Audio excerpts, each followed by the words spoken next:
Welcome to I'll Marry You, a podcast with me, Olivia Coleman, full of tips and tricks from the UK wedding scene, interviews with industry experts, and a whole lot of oversharing. Good morning, and welcome to another week of the I'll Marry You podcast with me, Olivia Coleman. So many things to catch up on today. If you're watching this episode, you'll have noticed perhaps that I have a mark on my forehead. And paint on my arms. Because I bumped my head on a cupboard door. It's actually bloody painful. My husband told me that I look like Harry Potter, which I take as a compliment because he is the wizarding world's finest. So that's my physical news. Yesterday was mine and James's 7-year wedding anniversary. And I thought to myself, he was away all weekend racing, so he wasn't even with me on Sunday night.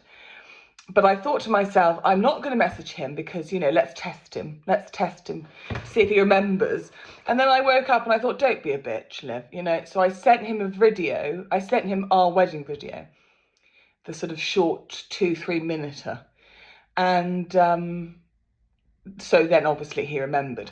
So actually he did quite well. He bought me a card and some flowers and a bottle of 0% fizz, which was very sweet. And I got him a card and some chocolate. Bloody hell, chocolate's expensive. Limp balls was £7.50 and that was with a Tesco Club card. So actually we did all right. We didn't go out for dinner or anything like that because we're going away this weekend, which I'm going to tell you all about next week. It is work related, but it's very exciting and I'm very, very much looking forward to it. But I don't want to, I'll explain all next week. There's a reason why I don't want to talk too much about it now. And then he came home and then we had some fizz and I bought a nice supper and we watched our feature film wedding video from our gorgeous videographer Storybox, sort of the 15-minuter. So I think generally when you have a videographer, your package is kind of the 2 or 3 minute reel, so to speak. Then you have the feature film, which is sort of between 10 and 20 minutes. And then you have this, and then for extra, you'll have the ceremony, the speeches, and the first dance in full. So that's what we did. We did the full shebang. And it made me think, because whilst we were watching it last night, and he was in floods of tears because he's an absolute pussy, and I wasn't. I was thinking about you lot. And I was thinking, I know I've said it before, and I say it to my couples all the time, but you cannot overestimate how magical it is to have a video of your wedding. It is, I love my photos, and I'm like, you've got to have a photographer, you've got to have photos, but I didn't look at any of my photos from my wedding yesterday on my anniversary, but I did watch the video. And you're watching it and it's just so lovely. And to share it with your children as well. So that was 7 years ago. And then last night we watched it with Lola, who was watching it like she was watching a bloody Disney movie. She was mesmerised and she was smiling from ear to ear. It was so lovely. And because it was a video, we captured actual footage of, for example, James's granny and my granddad, who have both since passed away. That got him, didn't it? So to have those memories is so magical, and to be able to look back on it, like every year, we've watched it every year since we got married, and we will watch every year. I said to him last night, next time we watch this, we'll have another little girl. And then he cried again, didn't he? So I can't stress that enough. Having just experienced it myself yesterday, please get a videographer. Or some kind of, like the interview that we did last week with Ollie from Filmed on Phones. Just some kind of footage. Because even the Instagram reels that I do of every wedding, I know that the couples appreciate it because they're like, that's something I can keep looking at. When you're at work and you're like, real life's a bit shit, isn't it? And then you can look at the wedding video. So please, please, please. In other news, I had the most gorgeous wedding last weekend on Sunday. at the Four Seasons in Hampshire. My God, it was posh. I was so nervous because it was so posh. I had to sign in at security, and then I walked through the loading dock through a door into the back entrance of the ballroom. I mean, all of those words are ridiculous when you put them together. But it was so lovely for Shio and her gorgeous, gorgeous husband. She is just an absolute dream. She's such a dream. She's just the kindest, most sweetest little thing. And let me tell you, what I must say is it was all perfection. Like the flowers, the styling, the events team were brilliant. The place is stunning. It was all gorgeous, gorgeous. But what I particularly loved is she had strings to play as the guests were sitting down, and then she walked down the aisle. But what I didn't realise is that she was walking down the aisle. I had in my script, so to speak, that she was walking down last, but actually she walked down first. And she walked down on her own, and she had a very traditional, almost regal. The whole thing was quite regal. She's very, very traditional. And so she walked down the aisle first, and she had her veil over her face and this gorgeous lace classic dress. And the strings, I can't remember the song, but it's a classical piece of music that is played at royal weddings. And it was just so dramatic. And it was just, I burst into tears. It was just like, oh my God, this is magnificent. I loved it. The drama of it all. To me, it was like, oh my God, this is big. We should be in some sort of Westminster Cathedral or something. It was so dramatic. And she walked into the bit, I'll try and find the music for you and I'll put it on my Instagram. She walked into the bit that was most rousing, which is a word I enjoy as much as she does. And it was just gorgeous. It made me want to get married again. To James, well, you know. So yeah, I've had a lovely week. I hope you have too. Now, enjoy this episode because this is the first episode back in this season with Cousin Elle. Please don't cancel me. I think you might. I'm so sorry. I can't remember exactly what we said, but I do know there was a lot of talk about my pelvic floor. So feel free to fast forward to the end, okay? Because we've got a very handy RSVP. See you next week. No, Livy. See you next Tuesday. Thank you for your copious briefing notes ahead of this podcast. It's really helped me be prepared. And although, as I said, I did forget until you texted earlier telling me about your appointment. As I was walking back home, now I thought, should I message him and tell him that the very few notes I have? I thought, no. No. Does it hurt walking after what's just happened? Or is it my bikini wax? Oh, we can talk about it. Okay, I was being discreet. No need. No. It's the first time I've ever had a bikini wax. Have you ever been waxed? Not in my bikini line. Have you been waxed somewhere else? No, I've been pumice. I beg your pardon? Yeah. That's boarding school. Oh, good old Blakely pumiced me senseless. No. No, took a bloody good pumicing. It was at the wedding show at the NEC, and we went there. We went there twice actually because it took so long to get married. But the first time we went there, we entered the big hall where all the exhibitors were, and the first lady who collared us was like, "Would you like to be pumiced?" to Ali. It was all for the bride. And Ali was like, no, because I got sensitive skin. But she volunteered me, and I was pumiced. So Ali knew what pumicing was? Well, she knew. I didn't know. I don't know. What is it? It's like a little spongy rock, and you rub it on yourself to get rid of hair. So I wouldn't recommend doing it around your foof because I don't think it's I think waxing is probably more efficient, but it's like for if you had a mole with some hair sticking out, you could just which is something we suffer with in our family. Yeah, we are a moley family. You could just pumice away. Anyway. I've never ever heard of it. Yeah. We'll look it up. I had dermaplaning. We'll get back to my bikini wax. I had dermaplaning for the first time the other day. I'm really hair free. I'm like a seal. And Ooh, yeah. More like a walrus. And dermaplaning is where they take off. Basically, they shave your face. Your face? Yeah. Goodness. Right. So Is it but lasers? no, it's like a tiny little blade. I mean, people, you can do it yourself. I bought some, obviously, like I'm me, so I bought like 10 for 50p from Temu.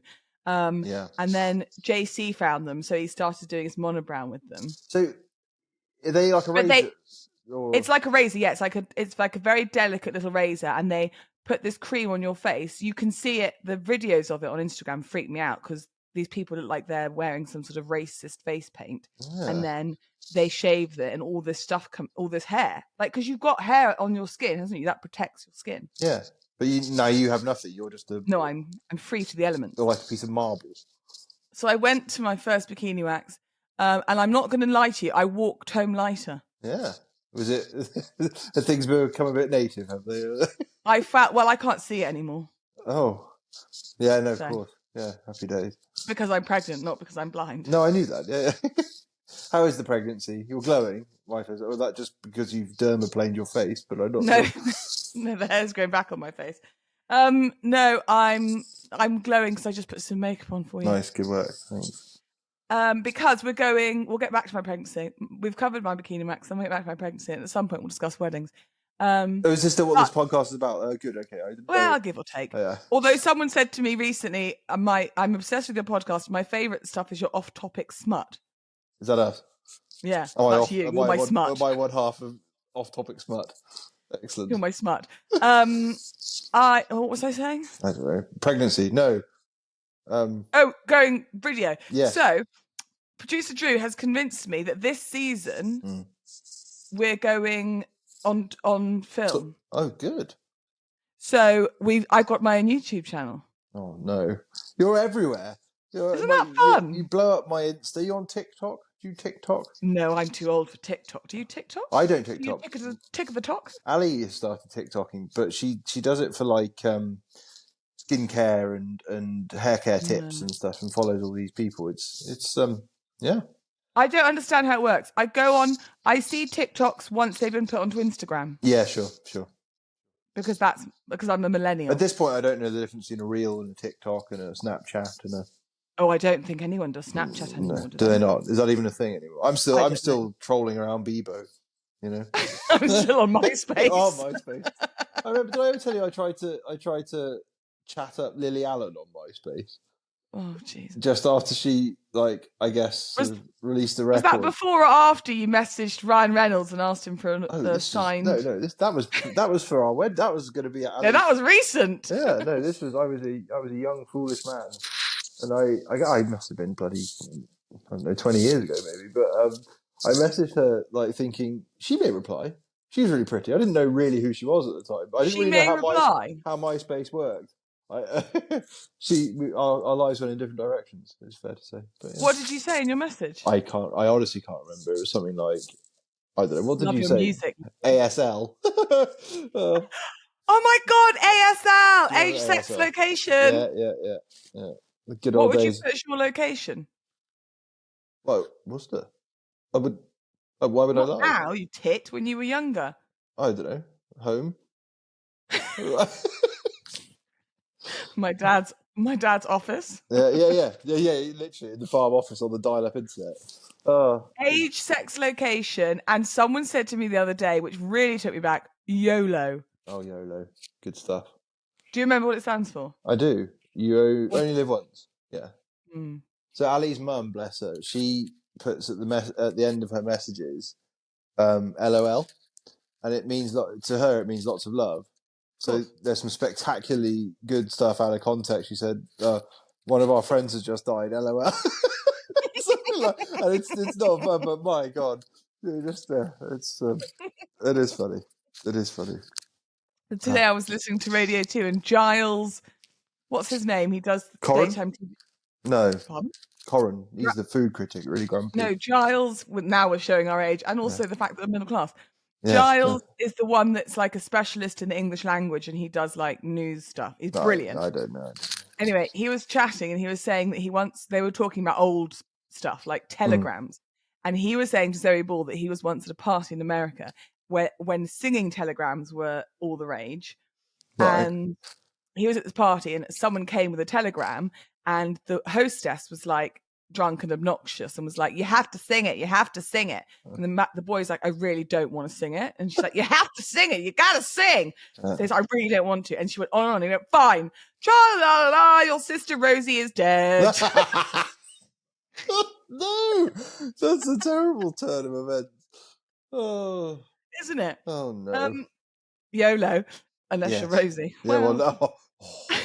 Oh, so this is actually quite a nice segue because we're showing our age. Mm. So producer Drew tells me that the millennials. Yeah, we're millennials, aren't we? Yeah, we're millennials. Yeah. Millennials listen to their podcasts on their way to work or the school run because we're busy people. We're busy people with busy lives. So we listen to them in the car or as we're walking to the tube or whatever. But Gen Z, which are the ones below us. The dreadful ones, yeah. Bloody dreadful. Bloody youth. Yeah. They watch their podcasts. Right. So they go on YouTube. It's not a podcast anymore, is it? It's a fucking TV program. It's a fucking blog. So they go on YouTube. So even if it's like a static image, that's how they listen to their stuff. So they watch a static image whilst listening. What do they do? Just because they're not busy. I swear they're not busy. Well, no, this is it. So they're not doing school runs or walking to work. No. They're sat on their arse Yeah. That's right. Creating content. Oh, I feel better about this. I mean, I'm saying this, full disclosure to the listeners, I'm currently not unemployed, but might as well be. In between jobs. I'm in a period of self-reflection. So I might start watching Alex stills of us on YouTube. This would be great, yeah. Well, no, apparently everyone does it. And I knew that everyone did it. But I said this to you before. I didn't want to go on film because then I have to put a bra on and put a makeup on. And for listeners, just so you know, Livy isn't like podcasting with her tits out. We're okay. For those of you still listening to podcasts in the traditional and correct way. for those millennials out there. Yeah, exactly. But I probably will. Yeah, I probably will have to podcast with my tits out because when I give birth and I'm going to be. Can't you just do a pre-show pump?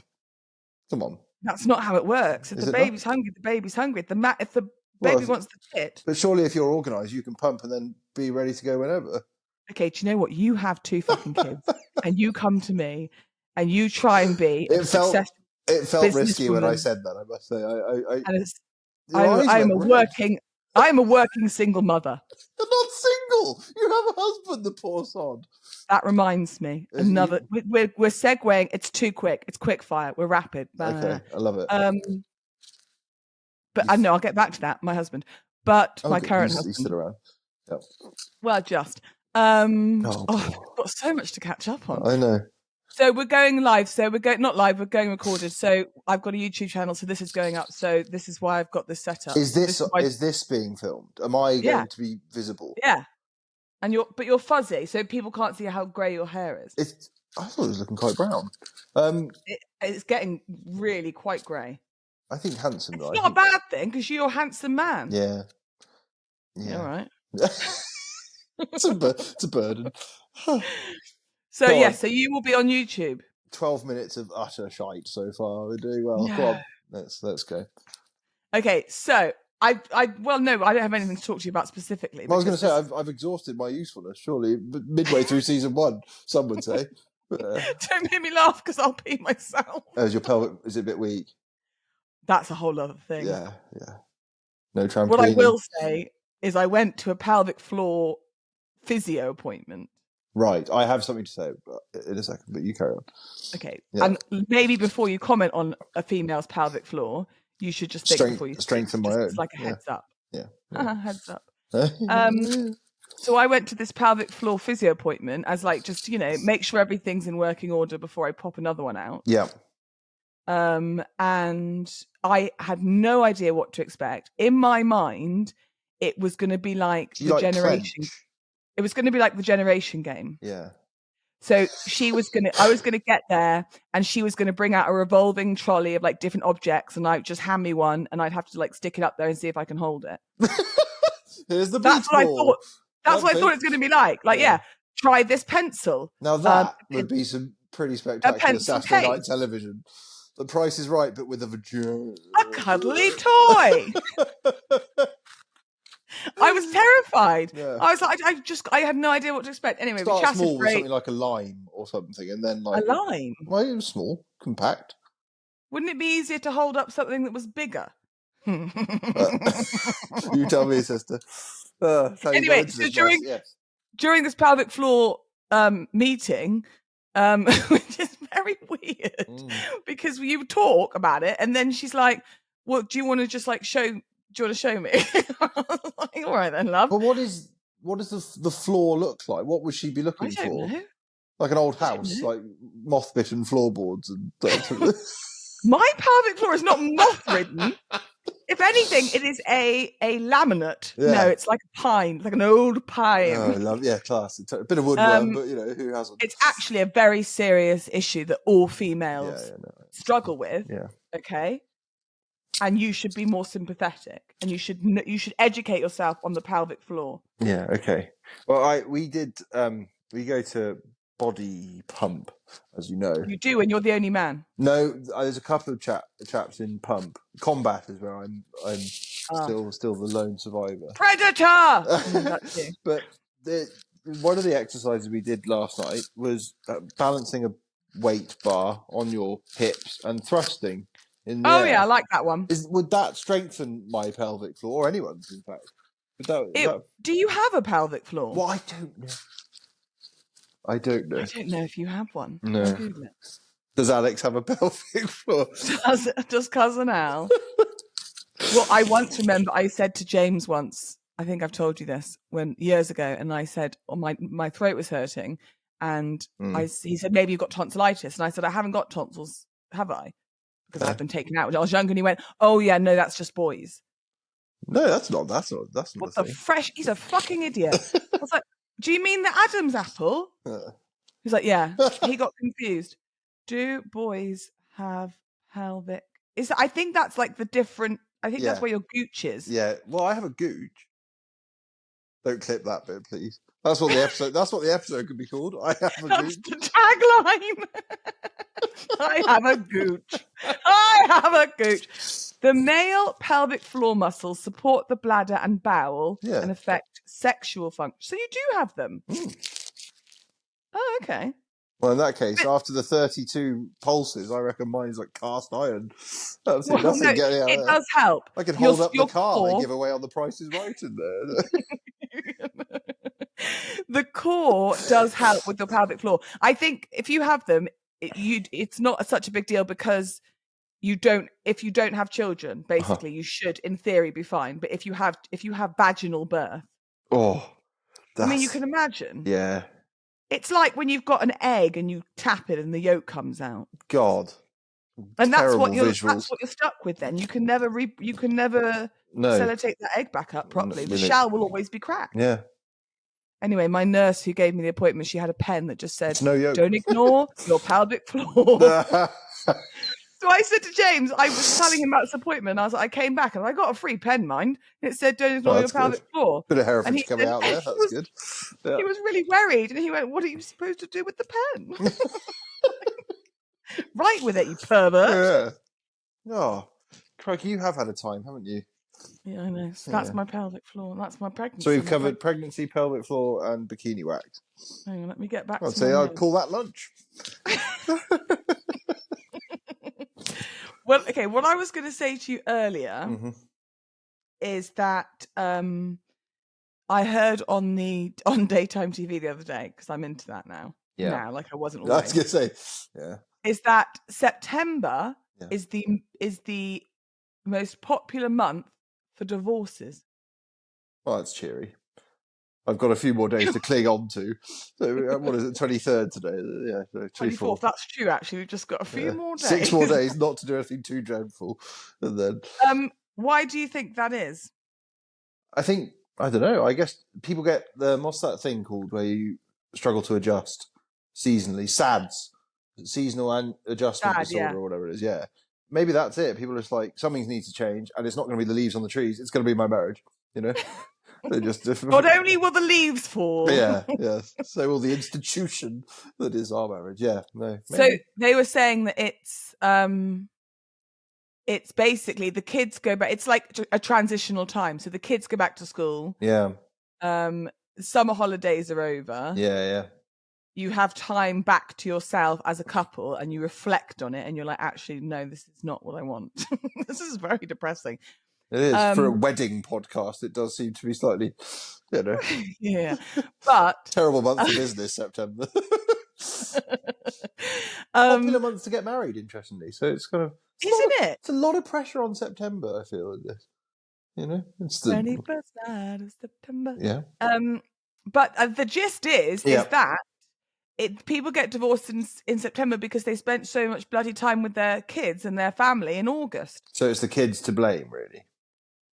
Yeah. They spent all summer up in their room watching podcasts, little fuckers.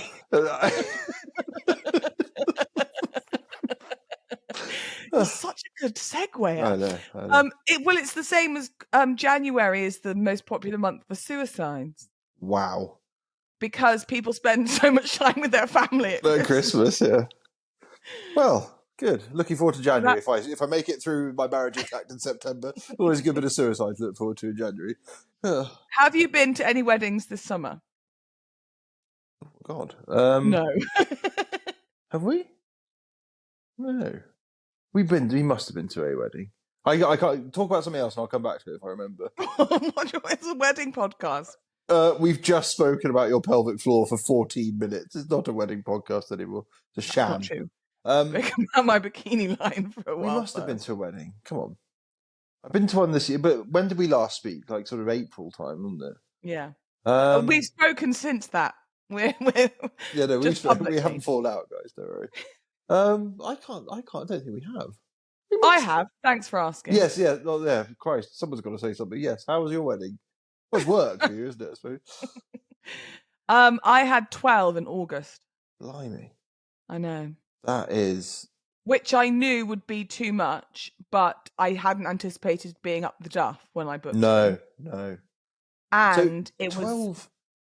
If it was one sort of 2 a weekend, that would be 8. So people getting married on midweekdays now. Is that a trend you're noticing? Yeah. Or... I've got a wedding coming up in November that's on a Monday. No, I knew somehow you were going to say Monday. That's such a shit day to get. That's like the January of wedding days, Why would you?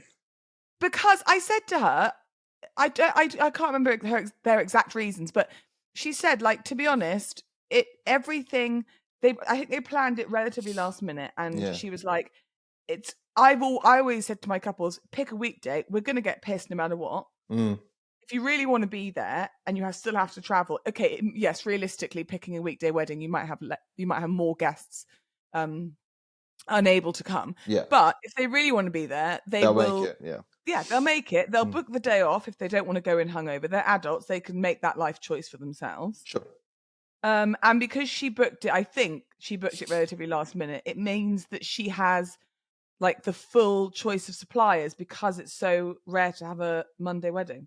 Yeah, I suppose that's a perk, But then you don't have to invite the kids because they're at school. That's true. But no, it was full on, and it was my first summer holiday like without childcare for Lola. Yeah, goodness. So it's actually amazing that I myself have made this marriage last. Yeah, crushing it. Good for you. And is the season tailed off now? Are you less busy in the winter, or are you? Yeah, which is good because I'm incredibly tired. Are you due very close to Christmas? 21st. That is very close to Christmas. If it's a girl. Oh, I didn't know.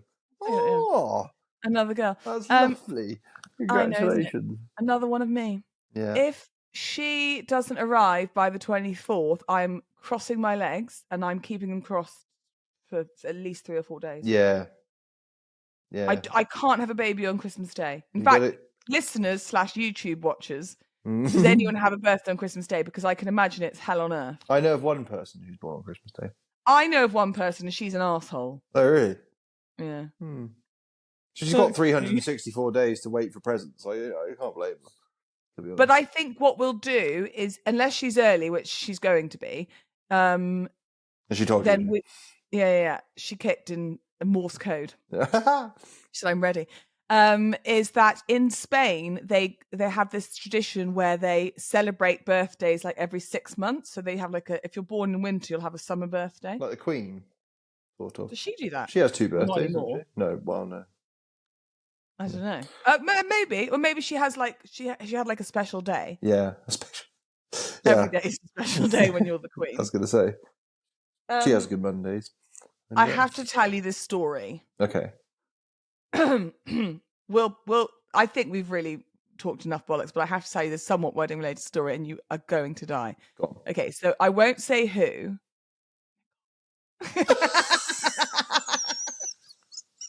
I won't say who, but someone I know recently went. I have to be so careful now because people are actually listening. I'm all summer I've had these meetings and people have been like, oh, how's Al or so and so, because they're like, I feel like I know you because you say so much in your podcast that I know what's going on with you, and I'm like, oh. Anyway, I don't care. No. So she went on this hen do and she didn't know anyone because it was the bride is marrying her partner's friend. So she was like, and it's an abroad wedding. So she was like, I'll go on the hen do and I can therefore make friends with the girls and then it'll make the. Was she invited on the hen do or did she just decide to rock up just so she gets to know people? So, okay. Turned up. Yeah. There's a lot to the story that I won't actually tell you because if on the very unlikely chance that one of these women listens to the podcast, they'll know I'm talking about them and it's not a flattering story. Oh, okay. I know. But can we say 5 minutes off air for you to tell me the actual story? Yeah, no, it's good. Great. What I can tell you is they went to Benidorm. Here we go. Yeah. Here we go. Now we're cooking. Yeah. They went to Benidorm and there was a night where they went to she says that these strip clubs and stuff, they're not strip clubs, they're just like normal bars that people will just suddenly start performing in. Oh, okay. Yeah. So they went to one, and I've seen video footage of this. They had a midget stripper. Ooh. Yeah. Is that the correct terminology? I think they prefer exotic dancers, but you know.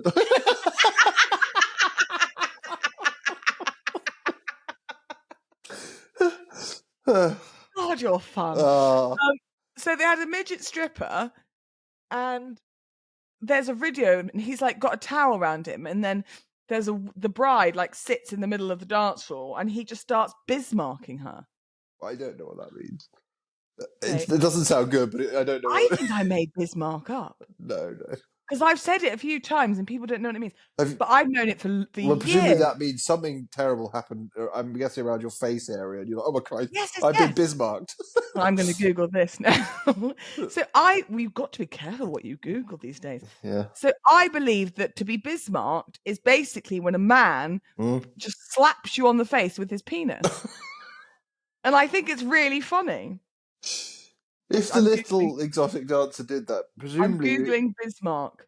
Otto von Bismarck. He would have had to have been on a step ladder or something in order to perform the marking. No, I must have made this up. It's just telling me about this boat. Bismarck penis. Let's Google that. Well. Oh no. Oh yes. Okay, right. Urban Dictionary. Ah yes. Bismarck. After receiving oral sex, a male will pull his penis to one side and release like a curtain. using hip movement to strike the female on the cheek. And then on the Urban Dictionary, they give examples. Oh, good. Shut up before I Bismarck you, bitch. If properly executed, the resulting red mark is known as a Bismarck. Right. Example, Denise is such a whore. I gave her a Bismarck last night and she loved it. Poor Denise.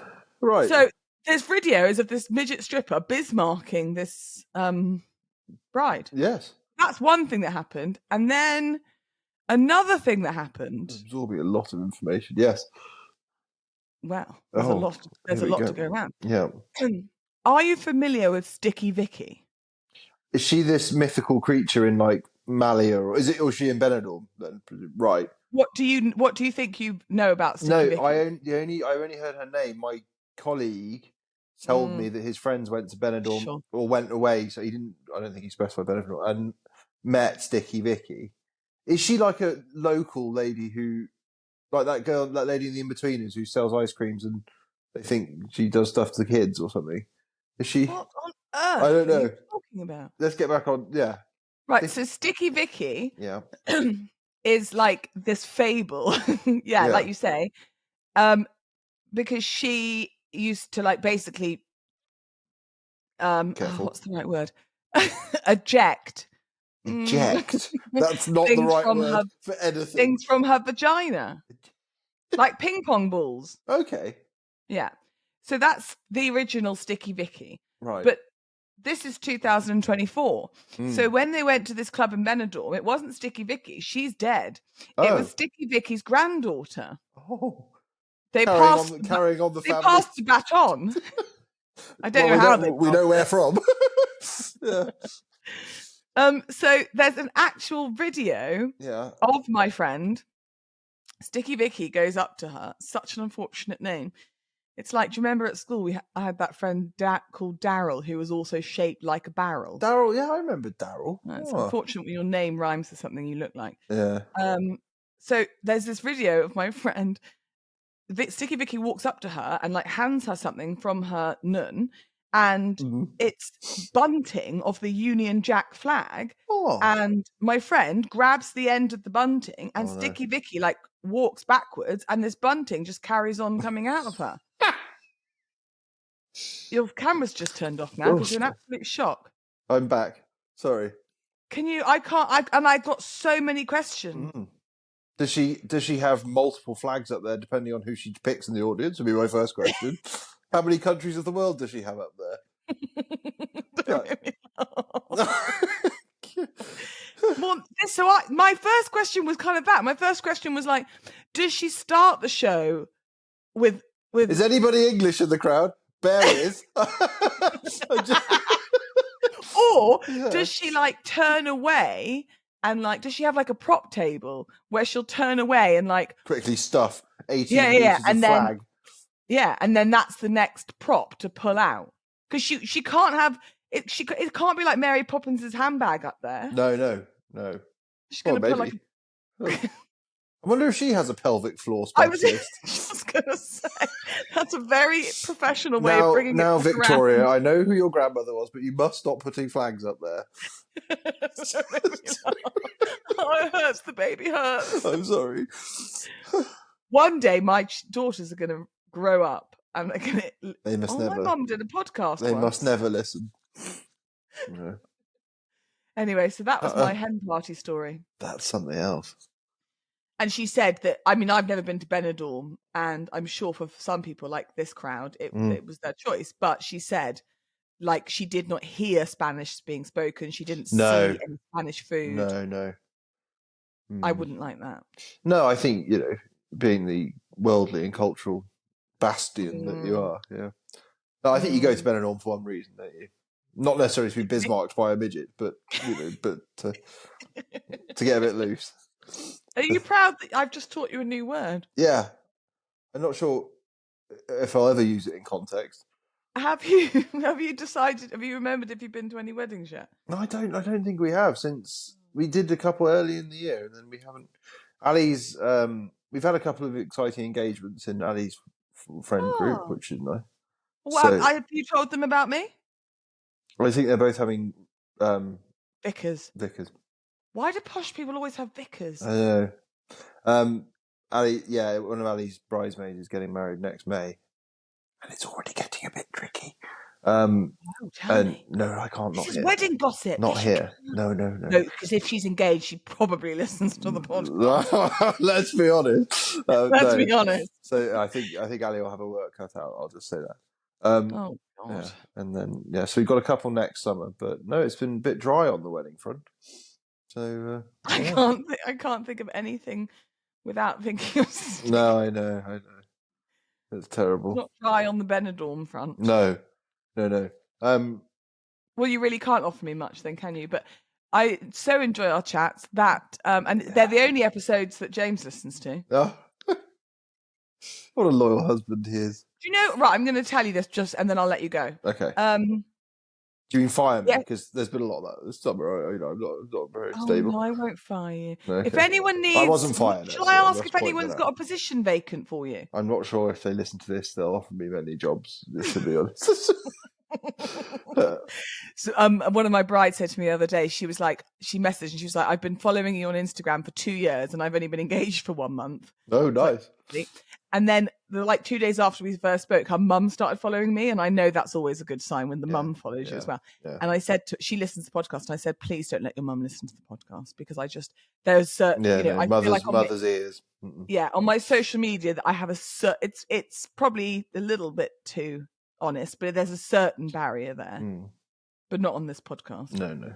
So 2 days ago, we went to the retail park, which you really shouldn't do on a Sunday. No, it's the worst possible time. Worst time. Anyway, I got out the car and I went round the back seat to get Lola out. And as I was trying to open the door with my hand in the window, James thought it was a good time to put the window up. You trapped your hand in the window? Yeah. Oh. 2 fingers, which is what I gave him. 2 fingers trapped in the window. I cannot tell you how painful it was. Yeah. It was so painful. But my point is that you men are twats, because somehow I was in absolute agony. I was screaming and crying. I was so painful. Lola, bless her, started crying, saying, "Why are you hurting my mummy?" Oh, I know. Loyal and then, little daughter. Luckily, my gym is on the same. My gym, not my mate Jim, but my gymnasium. Yes. It's on the same retail park. So I went in to get an ice pack, but no one was there because it was a Sunday. Yeah. Anyway, then James was like, "I'm sorry, I'm so sorry, I'm so sorry." I was like, "It's fine, just don't touch me." Yeah. Ever again. And then later that night, he was in a foul mood, and I said to him, "Why the fuck are you so grumpy?" So grumbling, and he said, "Well, I've not had a good day, have I?" Sorry. So I've not had a good day. Obviously, I feel awful for what I did to you, so I've not had a good day. No, you have to consider it from his point of view. I will fuck you up, Alex. It is upsetting hurting one you love so much. Yeah, really. So I was like, I'm the victim here. Yeah. I'm the person that has probably got to go to A&E. I didn't. It's just bruised in the end. Yeah. But the point is that I was like, I'm the person that's had my hand elevated all day with ice on it, and you're in a strop because you were the one that caused this physical injury. Yeah, but it's a strop from a place of love, I think. It's a thing that you men do. It's quite a gift to turn everything to be about you.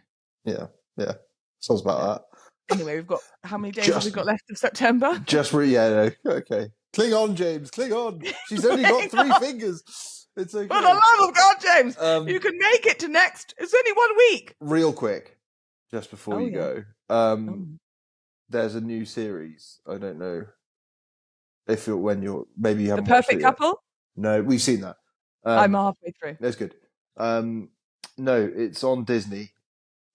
Other streaming services are available, and it is called The Secret Lives of Mormon Wives, and it is always through advertised. Is it good? Is it? No, obviously it's terrible. I said it's trash. Yeah, but they are the worst God-fearing people. So they don't drink. But they do ketamine. Apparently, that came out. Stop. Yeah, and they swing. And yeah. It took the first episode was a bit slow. It's heating up nicely. Yeah. Okay, I'm going to watch that and then we can discuss it. Yeah.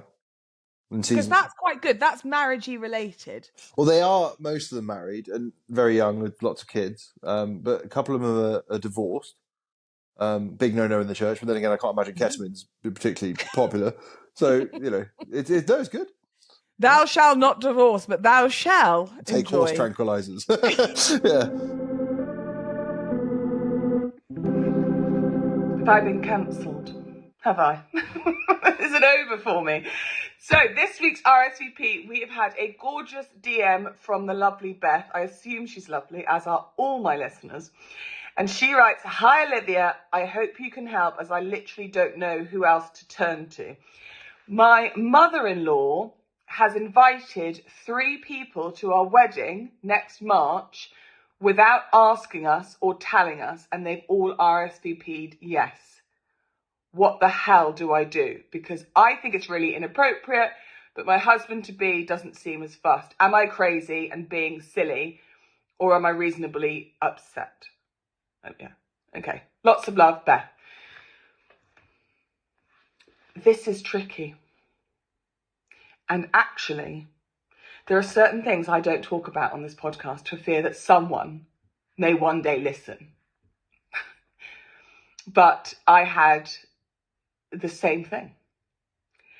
My mother-in-law invited 2 people, my father-in-law's secretary and the Coleman family cleaner, to our wedding. And she didn't tell me. I don't think she even told James, actually. And it was very awkward because I had to disinvite them. Very awkward. It's so tricky. And I think this is one of those things that happens.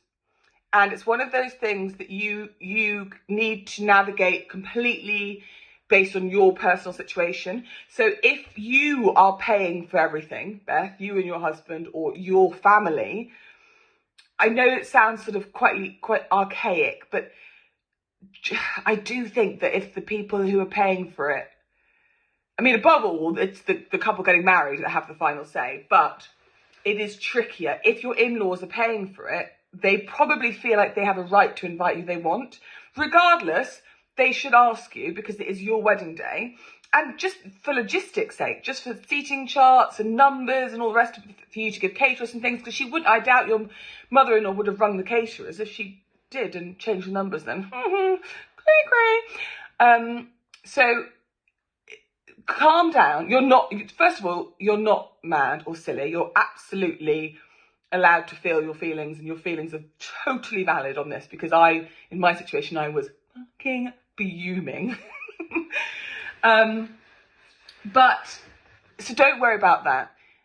Try and explain it to your fiance and try and get him to see it from your point of view. But also, us women know that sometimes men just don't get it, do they? They just don't get it. They don't get how women work. So he probably won't understand it the way you want him to, my love. And that's marriage, okay? But I would try and get him to understand. I would work out how much those extra 3 people are going to cost. I would decide how much it's going to upset you that they're there. I mean, if you don't like them, 100%, like, no, sorry, mother-in-law, they're not coming, end of. If you're not bothered and actually it's important to your mother-in-law, let it go. This is what I mean by basing it completely on your own personal circumstance. If you're not bothered and it means something, let it go. If you're not bothered and she's doing it to prove a point, she's saying, I'm involved too. This is also my wedding, which parents can do.